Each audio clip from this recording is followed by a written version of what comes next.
Honestly, I think we all need to hear this after surviving through the last couple of years. Listen. Let's say you've had a few difficult experiences in your life that have branded you emotionally, and you've never got over the fear, bitterness, frustration, and resentment those experiences engendered. So every time you have an experience in your external environment that is similar in some way to what happened previously, the experience triggers you and you feel the same emotions that you did at the time of the first event.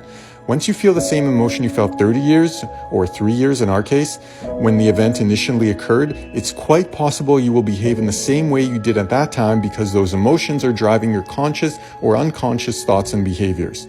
Now those emotions have become so familiar to you that you believe that's who you are. By the time you're in your mid-30s, if you keep thinking, acting, and feeling the same way without changing anything about yourself, the majority of who you are becomes a memorized set of automatic thoughts, reflexive emotional reactions, unconscious habits and behaviors, subconscious beliefs and perceptions, and routine familiar attitudes. In fact, 95% of who we are as adults is so habituated through repetition that the body has been programmed to be the mind, and the body, not the conscious mind, is running the show. That means that only about 5% of who we are is conscious, and the remaining 95% is a subconscious body-mind program. So in order to create something significantly different in our lives, we must find a way to pull the mind out of the body and change our state of being.